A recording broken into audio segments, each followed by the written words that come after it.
Je voudrais du soleil vert, des dentelles et des théières, des photos de bord de mer, dans mon jardin d'hiver. Je voudrais de la lumière, comme en Nouvelle-Angleterre. Je veux changer d'atmosphère, dans mon jardin d'hiver. Ma fleur sous la pluie de novembre, tes mains qui courent, je n'en peux plus de t'attendre. Les années passent, il est loin, là je tombe. Nul ne peut nous entendre. Je voudrais du Fred Astaire, revoir un latte Goël. First, the idea that whether or not Roe is overturned is simply a show of hands of the current justices and a poll as to whether or not they like abortion or they're anti-abortion, that's not how the Supreme Court works. And that's where stare decisis comes in. It's the idea that the court follows precedent. Now, people on both sides would agree that the reasoning behind Roe, it stands on shaky ground. It rests on the idea that the right to privacy inherent in an abortion emanates from the penumbra. It glows from the rights of the Constitution, even though it's not explicitly in the text. But the reality is, over the last several decades, people have come to rely upon that right. And it is a right that was created by the court.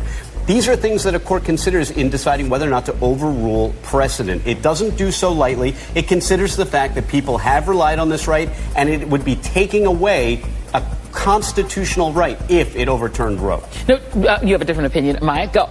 Well, I do have a different opinion, although not in Danny's primary point, which is, unlike Trump's statement, justices can't just wake up one morning and say, oh, that's not the law of the land anymore. Right. We now no longer think the Constitution protects the women's right to choose. It has to come through cases that come to the Supreme Court, that then it accepts the case to be heard, and then has to go through a lengthy process of hearing argument, receiving briefs, making a decision. But what it does do is we have so narrowed, we have 29 states in this country that have already restricted women's access to making reproductive health choices. Mississippi literally has said it's 15 weeks now. This 15 weeks you have to get an abortion, and there's only one clinic in the state. Because the Supreme Court has said that it is now whether there's an undue burden of your right to access an abortion, what we've essentially created is a way for the court to so greatly narrow, to support state laws that basically make it near impossible. In Mississippi, 91% of women do not have an abortion clinic in their county, and there's one provider in the entire state.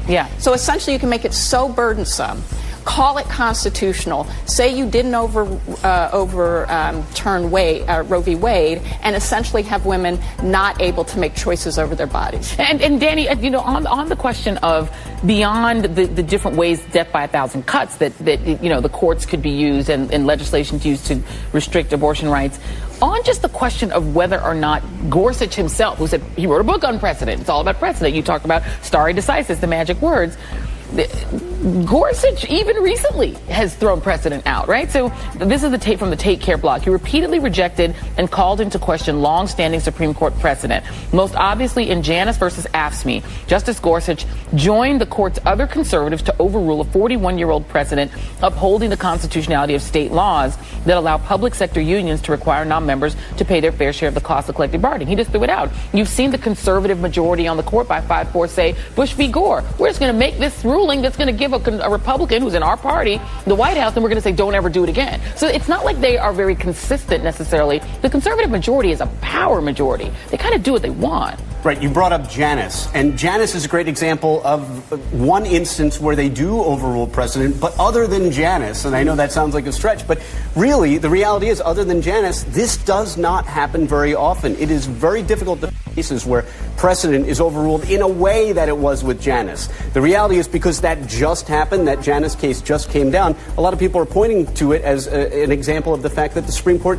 will overrule precedent. But I think it stands for a greater point, which is, yes, it will, but it doesn't really do so very often. But doesn't it do it when it is the ideological bent of that majority? I mean, Clarence Thomas has made it very clear. He wants Roe gone, right? He is not shy about it. And I don't know.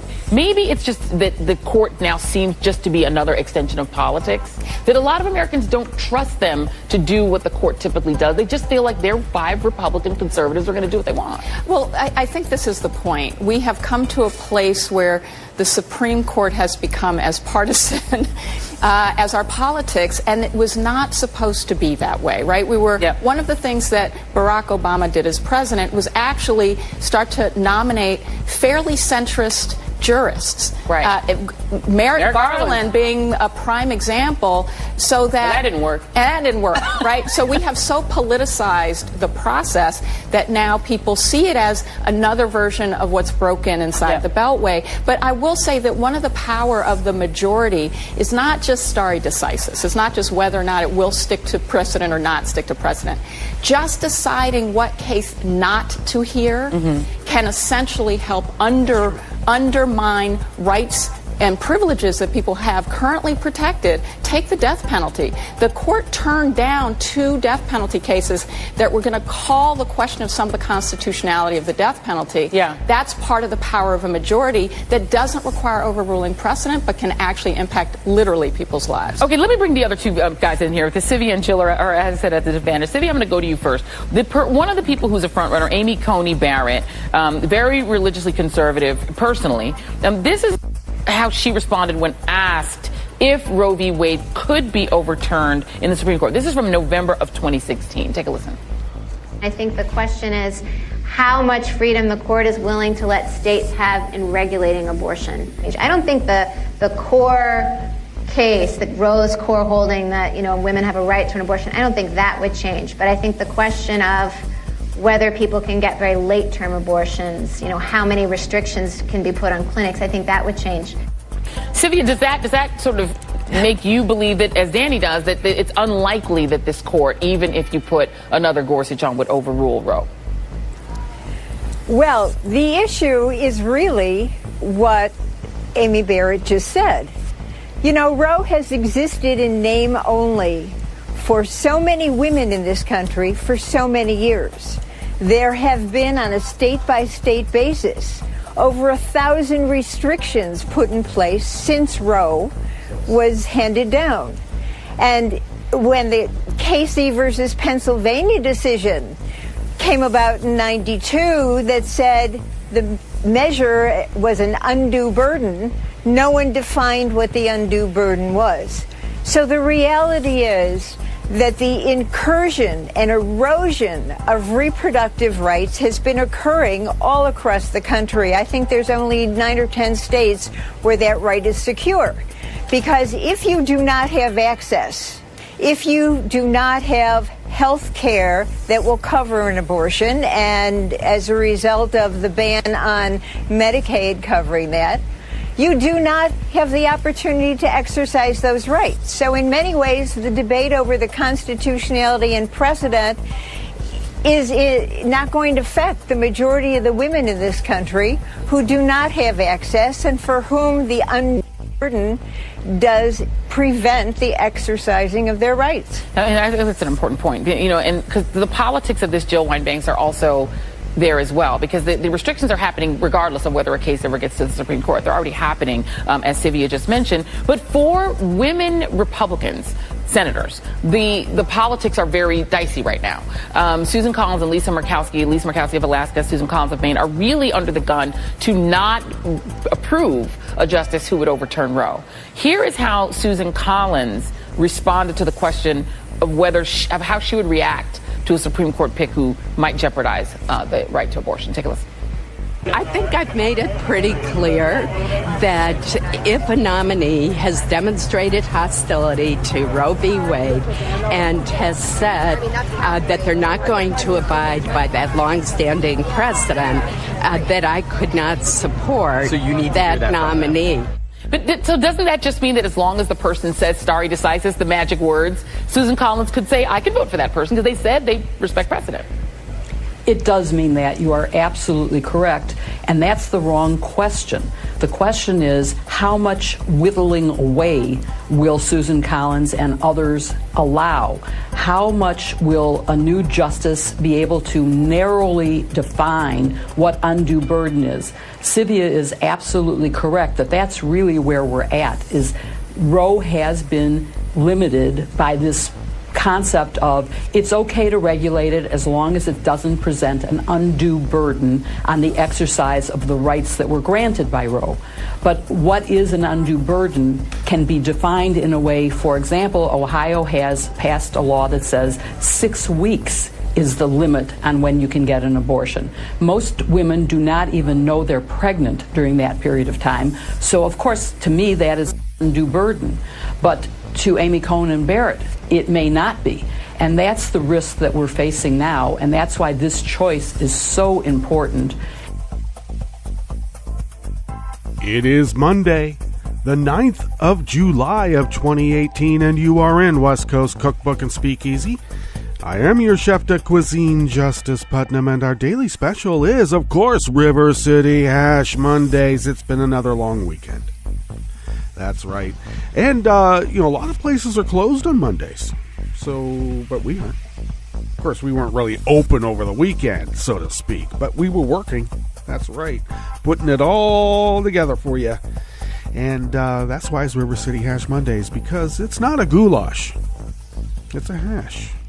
We're talking about the mornings now, okay? Come on. Oh, wow. So, big news coming up tonight. I didn't want to spend an inordinate amount of time on the audio clip at the top, but I think that the pertinent questions that need to be asked need to be asked.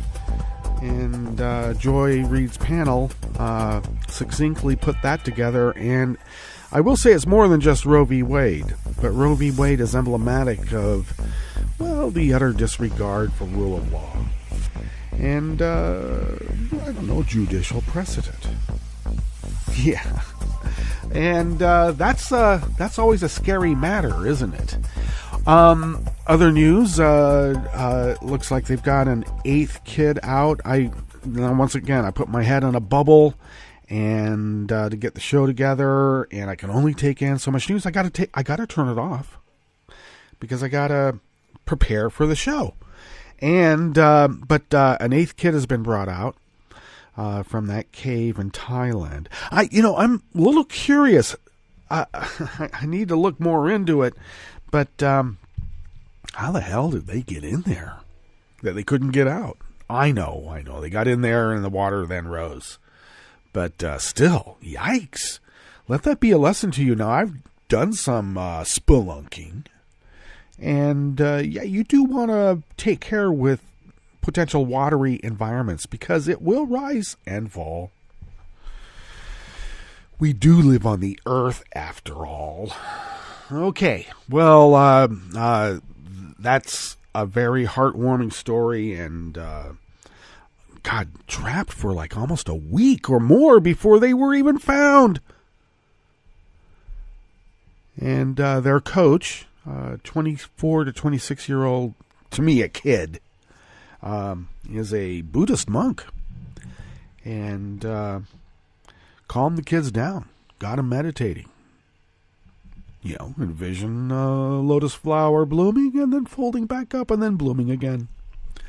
And so they were able to survive this totally pitch black environment for so long. And quite an effort. I heard hundreds of divers are involved in this rescue effort. A 3-hour underwater swim. What? Yeah, that's a few tanks of oxygen. And there's parts where they couldn't even hold the tanks. They had to roll them along. What?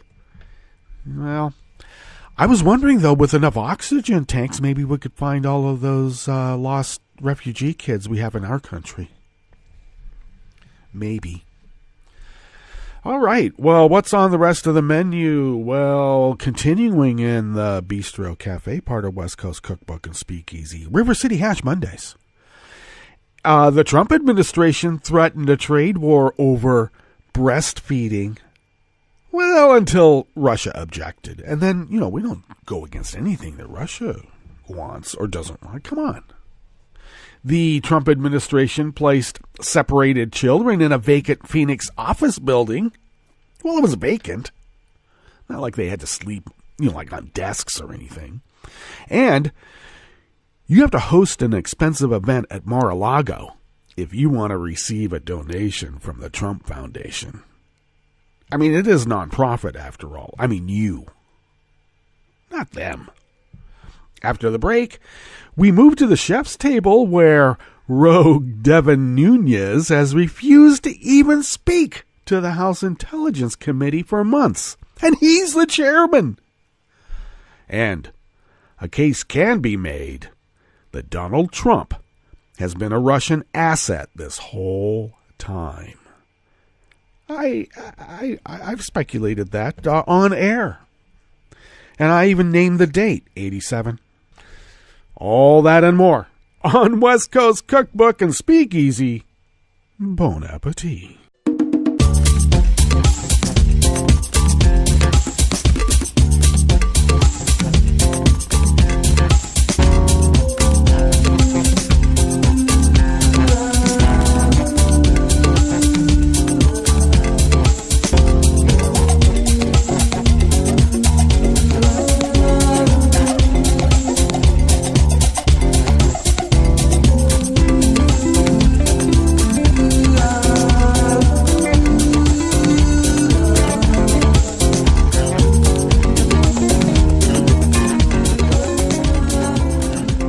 Go to the bottom of our homepage at netrootsradio.com. You'll notice to the rightish of the page, of course, the chat room link monitored diligently by Kelly Lincoln, our roaring girl. To the leftish of the chat room link at the bottom of our homepage are the contribute, donate buttons, and bear with me and bear with us. I have to get the links to Patreon and PayPal to Tom, and I still am trying to figure out how I'm going to do that. All right, so bear with me. You want to follow Netroots Radio? You can on Twitter at Netroots Radio. Tom takes care of that. Thank you, Tom. He also takes care of the homepage, too. Thank you, Tom. You can follow Netroots Radio or friend or like, whatever it is that you do. You can do that on Facebook, and I ostensibly am taking care of that. But Zuckerberg does what they want to do. They do. And they do it. So there. You can follow me on Twitter at Justice Putnam. Follow the show at Cookbook West. And also on Facebook, we're at West Coast Cookbook and Speakeasy. And also, show notes and links are published about 10 minutes before showtime. And that is posted at Daily Co's, where I can be found as Justice Putnam. And podcasts of the show can be had by way of iTunes. Yeah. TuneIn, Stitcher, Spreaker, and wherever fine podcasts can be found. Okay, Trump wanted to start a trade war over breastfeeding because I guess formula makers are a formidable lobby. And, since breastfeeding is kind of like a do-it-yourself kind of thing, maybe not as big of a lobby, shall we say. And this is by Emily Crockett out of Share Blue Media.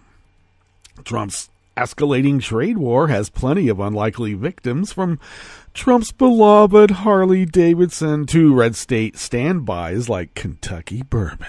Ooh.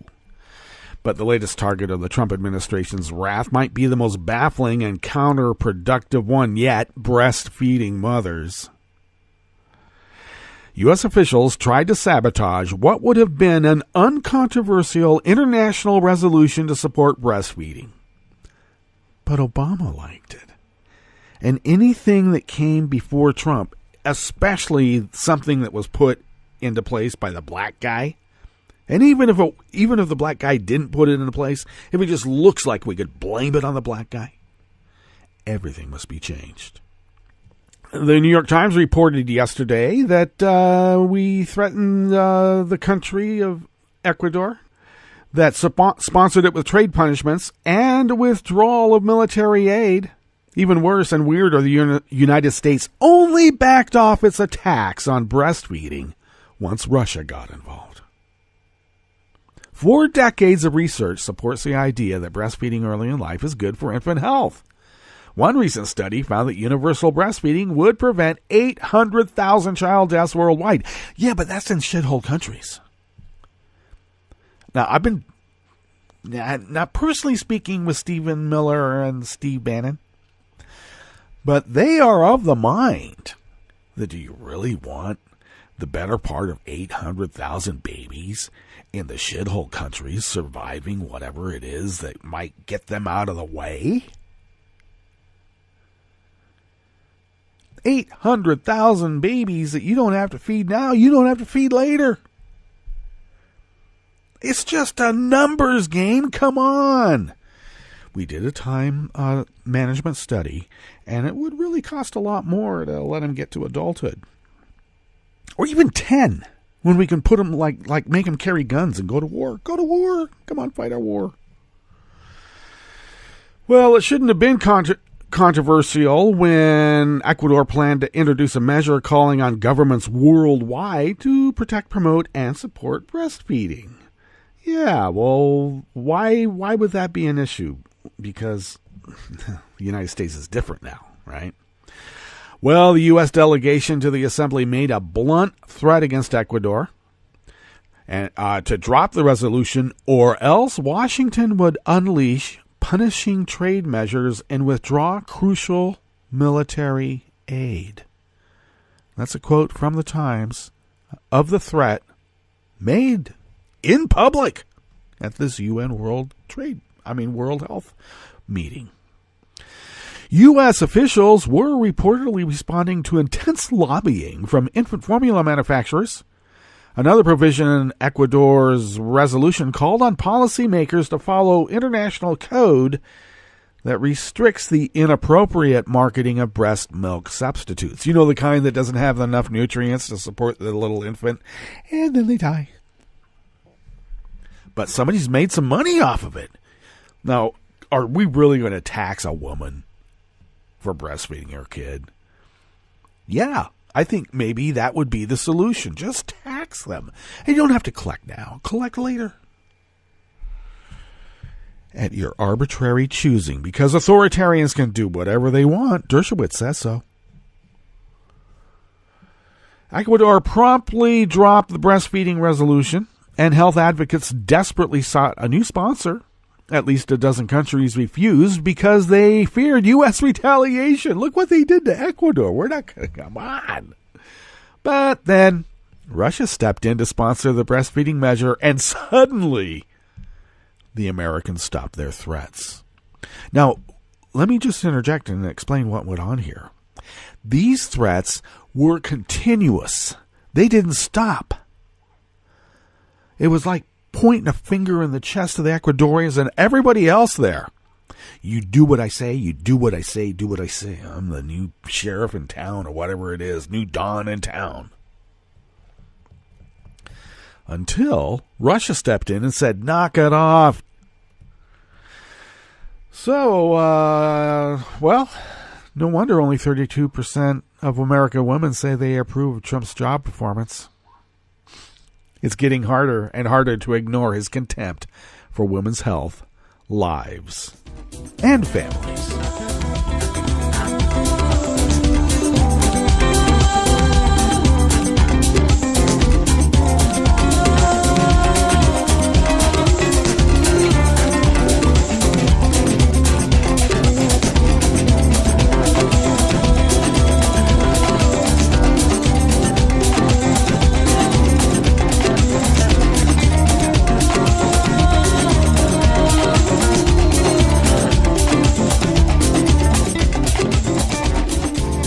Danielle McLean from Think Progress brings us this next offering here in the Bistro Cafe, part of West Coast Cookbook and Speakeasy. Well, the Trump administration, are they inept? Are they cruel? Are they both? Yeah, I think maybe that would be the answer to the question. Though, how inept are they? Maybe they're fulfilling exactly what they want to fulfill. Maybe. Immigrant and asylum-seeking children separated from their parents under the Trump administration's zero tolerance policy were placed in an empty office building in Phoenix with darkened windows, few amenities, and that was not licensed by the state of Arizona for child care. Well, it's not for child care. They're imprisoning these kids for the crimes for the crime of being brown. Ask Stephen Miller. He'll tell you.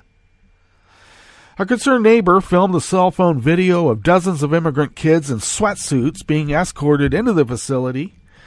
The 3,200 square foot office building is leased by the Virginia-based defense contractor MVM, which since 2014 has received up to $248 million worth of contracts to transport immigrant children, investigative reportage has revealed. The Trump administration's zero tolerance policy, announced in March, criminally prosecutes anyone that crosses the southern U.S. border outside a port of entry, even when they are seeking asylum. And then they separate the children from them because, that's what you do with crooks. Take their kids away. You can't put them in jail with them now, can you? Well, so, vacant office building. When you're building a gulag on the fly, sometimes you got to repurpose things.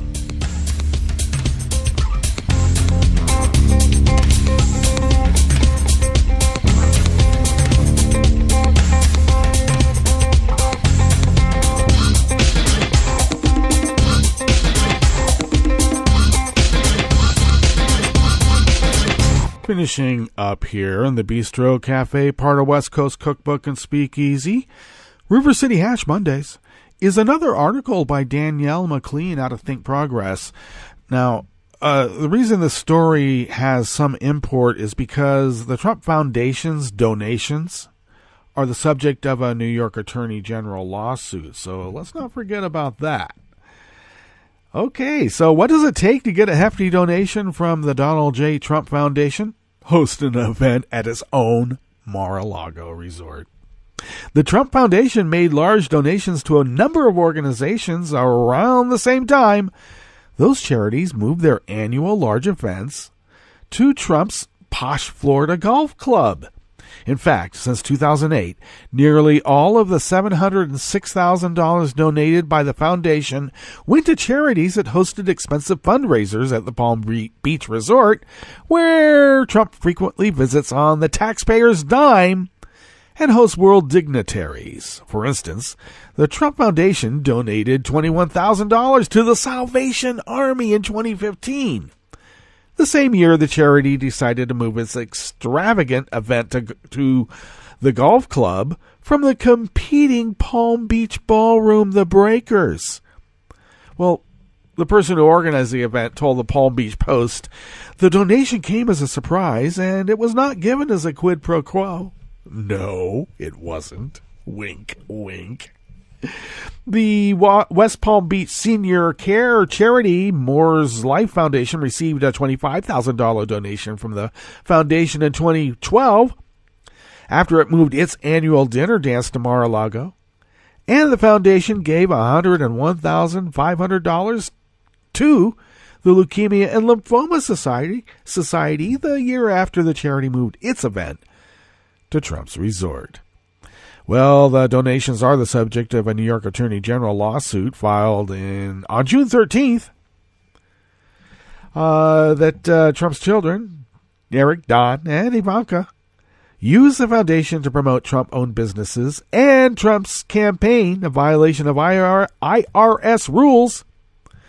And other charities that hosted events at Mar-a-Lago and benefited from the Trump Foundation's generosity around the same time were the Dana-Farber Cancer Institute in Boston, the Palm Beach Police Foundation, the Nicholas Children's Healthcare Foundation, the Palm Beach Zoo, and Karen Treatment Centers, among others. Well, look, you gotta know how to play the game, I guess. Not quid pro quo, though. Wink, wink. Let's get to our break, and then we'll come back, and we'll go through weather from around the world, and boy, is there weather, and finish up with the stories that we have curated for you today. You are listening to West Coast Cookbook and Speakeasy, and we will be right back. You are listening to netrootsradio.com. Please hang up and try again.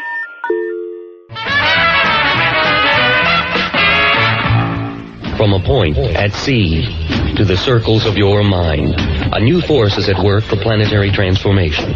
New radio for a new Earth. This is Take Two Movie Review. I'm Mike Friend. This week, what comes around? Most of the time, critics divide up between those liking a film and those who don't. Sometimes, though, the division is between those who get it and those who don't. Jurassic World Fallen Kingdom is in this category. On the surface, it's about what you'd expect. Taking off from where the 2015 installment leaves off, the theme park island, abandoned to the dinosaurs, has a heretofore extinct volcano come to life, thus necessitating the creature's removal. Doing this is not without controversy, and in the few but important Senate hearing scenes with Jeff Goldblum's character Dr. McComb, the ethical issues involving whether the reconstituted animal should be saved at all are explored. The government bows out, leaving Team Claire and Owen, Bryce Dallas Howard, and Chris Pratt to go to work for the park's founder, Benjamin Lockwood, to save the creatures, not just from the volcano, but from unsavory arms dealers who seek big bucks in the creature's weaponization, especially of a new directable breed. Much of the action ends up around Lockwood's Northern California estate, which is also home to his granddaughter, who embodies a family secret, one that isn't developed here. It's either for future use or is highly symbolic given the film's end.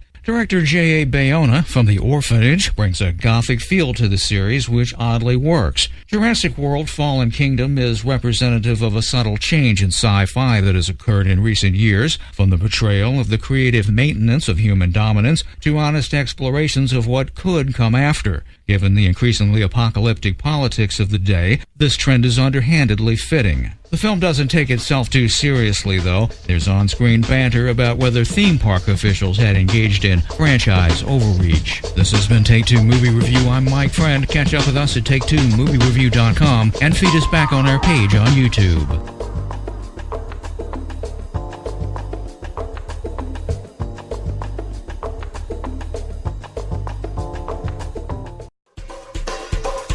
This is Scientific American's 60-Second Science. I'm Karen Hopkin. A good disguise keeps you hidden, right? Well, sometimes the best disguise is actually the most dazzling, because research reveals that flashy metallic iridescence can visually baffle predators, which allows colorful prey to survive another day. Those eye-popping results appear in the journal Scientific Reports.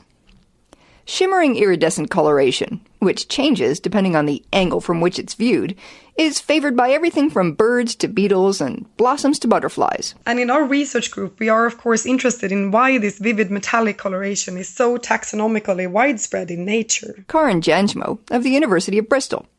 She says that in some cases, the showy splashes of light are a sexual strategy. Here I would like to point out that in some species, particularly those who display strong sexual dimorphism, such as birds of paradise or the peafowl, and even in some butterflies and fishes, the occurrence of iridescence is most likely driven by sexual selection.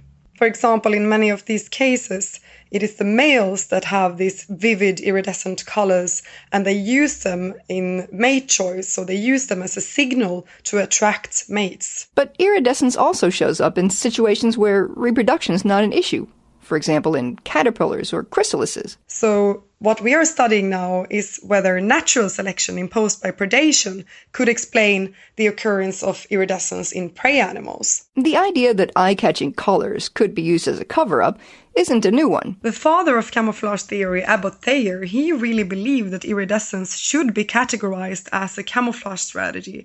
And he wrote in his famous life work, Concealing Coloration in the Animal Kingdom, already in 1909, that brilliantly changeable or metallic colors are among the strongest factors in an animal's concealment. And this sounds like a completely counterintuitive thing to say, because how can colors that are both brilliant and changeable contribute to animals' concealment? After all, when we think of camouflage, we tend to think about blending into the background. But there are forms of camouflage, called disruptive coloration, that work by breaking up an animal's otherwise telltale shape. In a similar way, we were asking whether iridescence, due to its changeability, could work as a form of camouflage by obstructing shape recognition. Janjmo and her colleagues trained bumblebees to associate a particular shape, a circle or an oval, with a sugar reward. And they found that the bees, when given a choice, would preferentially visit the shape they knew to be sweet. But when the shapes were iridescent, the bees had trouble telling them apart. It seemed that the strikingly iridescent surfaces on our targets visually broke up the otherwise recognizable shape of the targets, which made them hard to distinguish. As for making use of this method for hiding in plain sight, any practical applications is of course directly linked to any industry that has an interest in camouflage, that is, how to conceal objects or make them more difficult to recognize. The researchers are currently conducting experiments with birds, which often prey on iridescent insects, to see if it helps to have a bird's eye view. Thanks for listening. For Scientific American's 60-Second Science, I'm Karen Hopkin. You can help stop the Trump agenda in its tracks. Make sure you're registered to vote. Go to rockthevote.org. And on November 6th, vote for Democrats up and down the ticket. This message, a public service from all the fine people of netrootsradio.com. This is Solidarity News on Radio Labour. This is a Radio Labour report recorded on Monday, July 9th, 2018. I'm Mark Belanger. For years, the international labor movement has been arguing that austerity measures used by governments to cut back on services are counterproductive, that they cause more social unrest and unemployment, and don't solve the underlying economic problems. The International Trade Union Confederation, for example, has been especially critical of the International Monetary Fund. The IMF is a United Nations body which operates independently. It was set up after the Second World War to help countries in economic difficulties. It was remarkably successful after World War II, but in the past few decades, it has been following a right-wing attack on governments in the countries it says it is trying to help. It has demanded hard austerity programs. Now, a report presented to the UN's Human Rights Council confirms what the labor movement has been saying all along, that the IMF's hard austerity demands don't work and cause needless suffering for the poor and the working poor in countries. Philip Alston is the UN Special Rapporteur who prepared the report. He was interviewed by Daniel Johnson of UN Radio. Challenge for the IMF is to combine its various recommendations for what they would call fiscal prudence, which basically could be translated as austerity or cutting back on deficits and so on, to combine that with policies that will protect the most vulnerable people in the society, because normally when governments cut back on their expenditure, if they have to reduce their overall expenditure by 2, 3, 4%, the people who are going to feel it most are those who are relying on sort of minimal government services. And so the challenge for the IMF is to make sure that it can both promote more fiscal prudence, but at the same time protect money for social purposes. But if I might just jump in there, in your report that you presented to the Human Rights Council, you detailed the economic, not political, motivations of the IMF. And you said that there was some flexibility, the IMF wasn't particularly minded to ensure that there was a social safety net. It was more interested in ensuring that international exchange rates for things like the peso were guaranteed, that there was no actual guarantee that the very poorest, or even not the very poorest, but those who actually needed help, were going to get it from the IMF. I think the big change is encapsulated in a bizarre word that the fund uses itself, which is macro-criticality. What that means is that they now think that there are a number of factors which actually influence macroeconomic outcomes, which are not purely economic. So, in other words, if you can protect the poorest and the most vulnerable, that will have some impact on the macroeconomic situation in a range of ways. First of all, you head off riots and demonstrations, which can make any package fail. Secondly, if you can protect the health and well-being and the capacity of poor people to contribute to the economy, that too is an important positive factor. So they are starting to see that in the overall, even economic equation, there are benefits to addressing these social issues. My report is certainly critical, but I think it's actually constructive, and I do think that it coincides with serious efforts within the IMF to bring about change. They're interested in succeeding. They're not interested in continuing to have all these riots, continuing to have the pushback, the bad reputation, and to be promoting conditions in which populism does flourish. I think they would like to find a new recipe. And I think by providing some sort of external impetus to devote more attention to the search for social protection measures, that it can actually work. The question then indeed is, should the fund restrict itself to a very narrow range of issues in relation to which it's going to lay down hard terms, hard conditions? And that's it. International labor news you can use. Thank you for listening. And remember, it's all about global solidarity. From New York, I'm Luke Vargas with your World in 2 Minutes. For months, the Trump administration has announced tariffs on China, but on Friday, tariffs on $34 billion in Chinese goods finally went into effect. This is where it hits the big time. Philip Levy is a senior fellow on the global economy at the Chicago Council on Global Affairs and said the first tariff announcements aim to start a dialogue with policymakers racing to avoid economic consequences. That didn't happen. I think there was some presumption that the president was engaged in a savvy negotiating maneuver, in which case he would push the Chinese as hard as he could, and then they would buckle at the last second, so you could put forward threats which would be painful to the U.S. if implemented, but will never actually get there. Well, today we've gotten there. U.S. negotiators did demand China open up sheltered domestic industries and stop stealing American intellectual property. China, in turn, sent envoys to Washington in May and offered some limited concessions, but a week later, Trump rejected their offer. Spurned, China dug in its heels, and so did the U.S.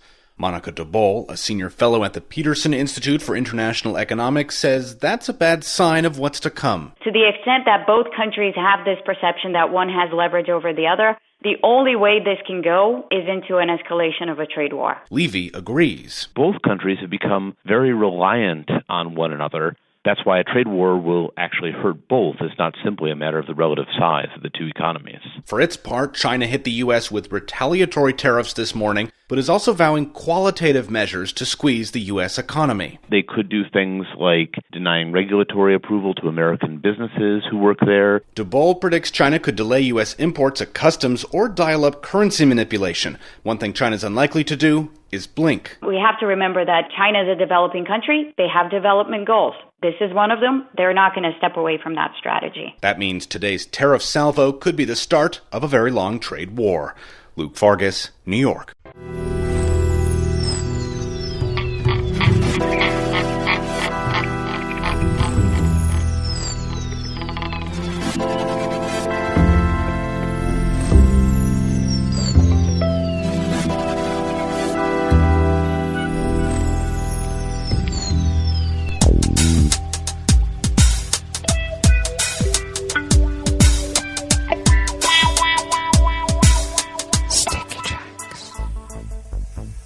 Thank you for accompanying us here to the chef's table at West Coast Cookbook and Speakeasy.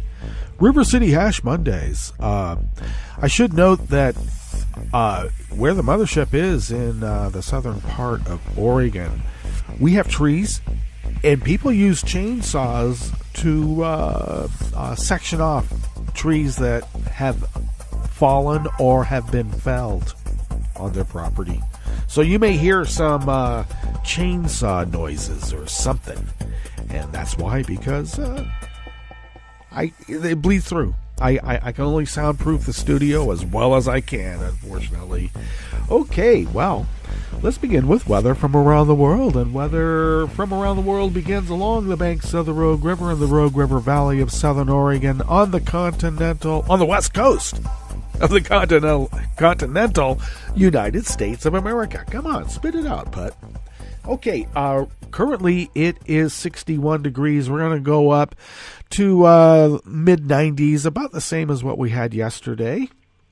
And we'll have a overnight low in the low 60s, which is what we had last night. And then we will be inching up by the middle of the week, bumping 3 digits, and being about 104 or so, 101 to 104, around there through the weekend, and then we'll be back into the mid-90s next week, as what our forecast is. Not nearly as blistering hot as Southern California has been getting, but hot enough. Winds are currently negligible. Well, actually not negligible, because they're out of the southwest right now at an actual 1 mile per hour. And they will be shifting as they normally do and increasing, but they'll be coming out of the west-northwest in an hour or two at 5 to 10 miles per hour. And then this evening they'll continue at they'll continue at 10 to 15 miles per hour, but out of the northwest. And, so it'll be, I guess I won't be putting the umbrellas up. Keep them battened down. Okay, dry conditions will continue. Grass pollen remains high. The air quality index is considered good at 29 parts per million, though that's down a notch from over the weekend. The daytime UV index, of course, remains very high at 9. Take care with that. High pressure dominates, of course, at 30.01 inches. Visibility up to 10 miles. And the humidity currently is 70%, but will be going down to about 28 or even less. So it is dry, dry, dry. Weather from around the world is brought to you by people's personal weather stations that they purchased. These people planted these purchased personal weather stations somewhere on their property, and these people positively live around the world. Okay. London is 83 and fair. Paris is 81 and sunny. Rome is 88 and fair. Kiev, 81 and fair. Kabul, 88 and sunny. No wedding celebrations today, folks. It'll be raining drones. Yes, Hong Kong is 80 degrees and partly cloudy. Tokyo is 80 degrees and partly cloudy. Sydney, Australia is 51 degrees and clear. San Francisco, California is 55 degrees and sunny with their continuing small craft advisory for winds on the bay and offshore. And New York, New York is 79 degrees and fair. Right now you're fair, but you are on a heat advisory and it's going to get very hot for you today as well. So take care, keep hydrated, stay out of the sun if you can, but enjoy your day. And that is weather from around the world, brought to you by people's personal weather stations that they purchased. These people planted, these purchased personal weather stations somewhere on their property. And these people positively live around the world.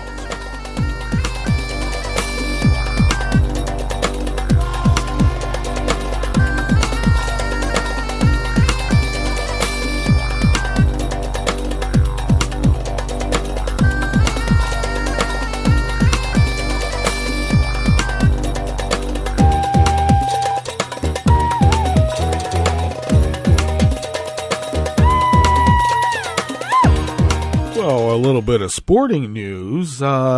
France plays today in the World Cup. Of course, the World Cup is totally corrupt. But, and it's in Russia. I hate it. But, the Olympics were in Berlin, back in the day with, the guy with the funny mustache. So, I don't know. The game itself is very exciting, I have to admit. France has a formidable team. Allez bleu, allez bleu, allez bleu. And also, Le Tour de France is currently being held. So they've had the first couple of stages, because there was the opening, then an actual flat stage of about 158 kilometers. Little ride. But it's going to start getting grueling here quick. And, it's not as if the Tour de France is lacking corruption in its own sports administrative style. But once again, I like watching the Tour because when I was married to my French actress wife, we would never take the national highway. We would always motor zigzagging across the countryside through various departments of the nation, and mostly rural roads, and it was great fun. And so much of the tour are along, sometimes, not always, but sometimes routes or parts of routes that Flora and I took in our little jaunts, going from the Channel all the way over to Frankfurt, Milano, little auto excursions like that. All right. Okay. Better get on with this story. This first one here in the chef's table at West Coast Cookbook and Speakeasy is by the great Sarah K. Burris out of Raw Story. Representative Devin Nunes, rogue of California, rogue repug, is demanding that Special Counsel Robert Mueller release all of his information to the House Intelligence Committee. But according to one colleague, he's not working with his fellow members on it, much less keeping them abreast. In an interview with MSNBC's Cassie Hunt, Representative Mike Quigley, Democratic representative of Illinois, was asked about the Nunes request and revealed he's not much for government transparency, meaning Nunes isn't much for government transparency. We haven't had notification from Mr. Nunes about anything he's going to do for months now, Quigley said. He has undertaken rogue investigations. He's working with the White House to prepare his own memo. He began the investigation with the midnight ride to the White House, which was very clear that he was getting information, then turning it back to the White House to show some other conspiracy. Quigley also said that Nunes put a halt to anyone being able to issue subpoenas on documents and people of critical interest. He's basically worked hand in glove with the White House to thwart the investigation, so what he's doing now, which is unilateral, rogue, against the rules of the committee and the House, is absolutely nothing new, Quigley explained. He went on to call attempts by the GOP to paint the FBI as an unethical agency as desperate attempts to protect the president publicly and legally. Nothing in all the wild allegations they've made for over a year and a half has been found to be true, Quigley continued. So we can only expect this to continue. Well, sure. This is the Gish Galop that is a strategy of the GOP for ages. And, Paul Ryan could tell Devin Nunes enough or replace him. But as we found out on July 4th, when the GOP senators from the Appropriations Committee went to Moscow and sat down with Russian politicians and dissed America on the 4th of July, and then put out social media posts as if they were here in America enjoying hot dogs, apple pie, and fireworks. How many rubles are in the GOP's coffers?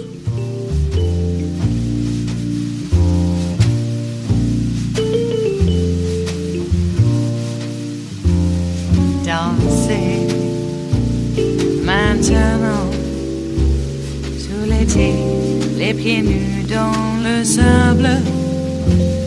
Danser maintenant et jeter vos ennuis dans les vagues qui dansent. Okay, Sarah K. Burris brings us this last offering to the chef's table at West Coast Cookbook and Speakeasy, River City Hash Mondays, and of course, she does write for Raw Story. What if Donald Trump has been a Russian asset this whole time? That was a question Tegan Goddard asked after reading a haunting New York Magazine piece. The media has treated the notion that Russia has personally compromised the President of the United States as something close to a kook theory, wrote New York Magazine's Jonathan Chait.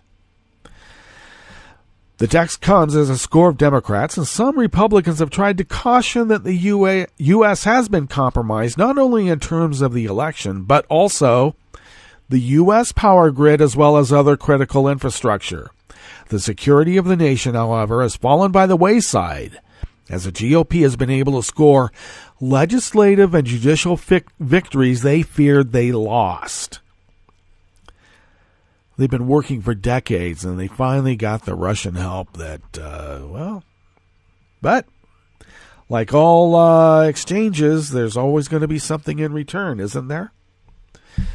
Back to this article. A minority of analysts, mostly but not exclusively on the right, have promoted aggressively exculpatory interpretations of the known facts, in which every suspicious piece of evidence turns out to have a surprisingly innocent explanation, Chait wrote. And it is possible, though unlikely, that every trail between Trump Tower and the Kremlin extends no further than its point of current visibility.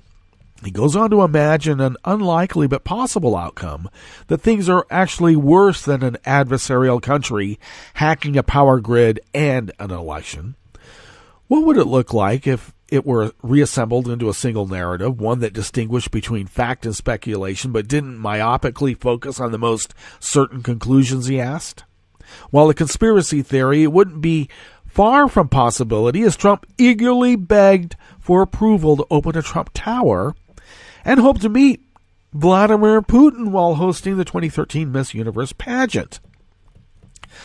The first intimations that Trump might harbor a dark secret originated among America's European allies, which, being situated closer to Russia, have had more experience fending off the nefarious encroachments, Chait wrote. And he cited an April 2016 audio recording from Russians discussing funneling money to the Trump campaign captured by one of the Baltic states and shared with then CIA Director John Brennan. So, while testifying before Congress, Brennan hinted that some Americans might have betrayed their country. Individuals who go along a treasonous path, Brennan said, do not even realize they're along that path until it gets a bit too late. But in an interview, Chait notes Brennan was more open about what he learned. I think Trump is afraid of the president of Russia. The Russians may have something on him personally that they could always roll out and make his life more difficult. Well, his life won't be difficult until, well, I don't know, The Hague. Maybe that's the final outcome after he's been convicted of a few crimes here first. Okay, well, we can only hope, can't we? Let's get out of here because we're at the end of our broadcast period for the day. Netroots Radio, of course, will broadcast on for breaking news. We'll visit with you tomorrow for Terrytown Chowder Tuesdays. Oh, yeah, a little bit of hot paprika, Hungarian hot paprika is all the difference. So stay tuned to Netroots Radio for the rest of the day, and we will visit with you tomorrow in West Coast Cookbook and Speakeasy. Bon appetit.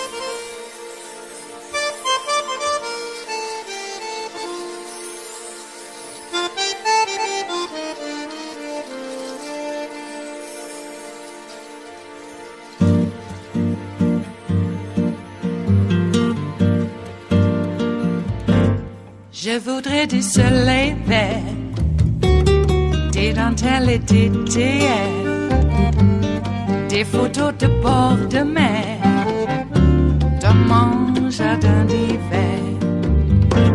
Je voudrais de la lumière, comme en Nouvelle-Angleterre.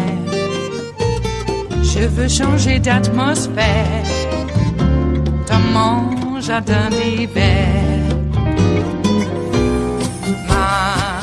Ma fleur sous la pluie de novembre, tes mains qui courent, je n'en peux plus de t'attendre. Les années passent, qu'il est loin, là je tombe. Nul ne peut nous entendre. Je voudrais du Fred Astaire, revoir un latte Goël. Je voudrais toujours te plaire dans mon jardin d'hiver. Je veux déjeuner par terre, comme au long de golfe clair, t'embrasser les yeux ouverts dans mon jardin d'hiver.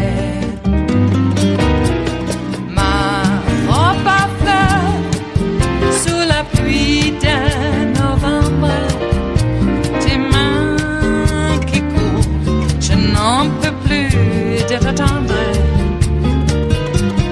Les années passent, il est loin, là je tombe. Nul ne peut nous entendre. Ba-da-da-dum-di-da-dum. Ba-da-da-dum-di-da-dum. Ba-da-da-dum-di-da-dum. Dans mon jardin d'hiver. Ba-da-da-dum-di-da-dum. Ba-da-da-dum-di-da-dum.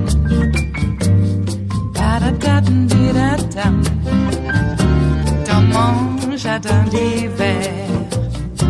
Dans mon jardin d'hiver. Dans mon jardin d'hiver.